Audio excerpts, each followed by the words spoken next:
हसन भैया इतनी जल्दी नहीं कहाँ जा रहे हैं? बस यही स्टेशनरी की दुकान पर जा रहा हूँ। स्कूल की बैग खरीदनी है। अच्छा जाइए जाइए, अल्लाह आपको बरकत दे, लेकिन जाते जाते बिस्मिल्लाह बोल लीजिए, अल्लाह आपको नुकसान से महफूज रखेगा। अरे मौलवी साहब, आपका दिमाग खराब है क्या? आप मौलवी मुल्लाओं को लगता है कि बस एक ही काम है, ये काम करो तो ये दुआ पढ़ो, वो काम करो तो वो दुआ पढ़ो। जब कोई काम शुरू करो तो बिस्मिल्लाह करो, जब कोई अजीब चीज लगे तो माशा अल्लाह कहो, जब कोई अच्छा चीज लगे तो सुभान अल्लाह, जब कोई अच्छा चीज लगे तो माशा अल्लाह कहो। लगता है ऊपर जाते हो अल्लाह को ऊपर, नीचे उतरते हो सुभान अल्लाह। लगता है आप मौलवियों को इस काम के अलावा कोई काम नहीं। अरे यार, मेरे जेब में पैसे पड़े हैं, दुकान भी खुली हुई है, मैं जाकर खरीद लूंगा। इसमें बिस्मिल्लाह वगैरह पढ़ने की क्या जरूरत है? माफ करना हसन भाई। अस्सलाम वालेकुम। वालेकुम अस्सलाम रहमतुल्लाहि व बरकातहू।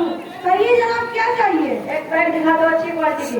ये देखिए, खूबसूरत और सही पैंट है। पैक कर दो। ये लीजिए।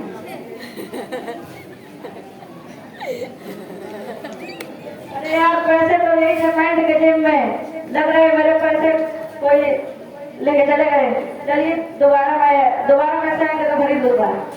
ठीक है, जैसी आपकी मर्जी।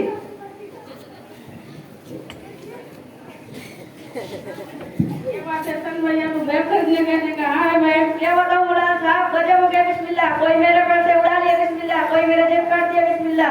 अगर मैं आपका बात मानकर बिस्मिल्लाह पढ़ लेता तो इस नुकसान से बच जाता, बिस्मिल्लाह। अरे हसन भाई, आप तो बिस्मिल्लाह का वजीफा पढ़ने लग गए, अपनी कहानी का बिस्मिल्लाह क्या बोले जा रहे हैं?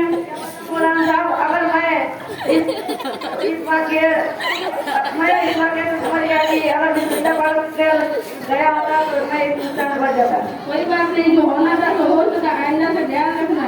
अस्सलाम वालेकुम।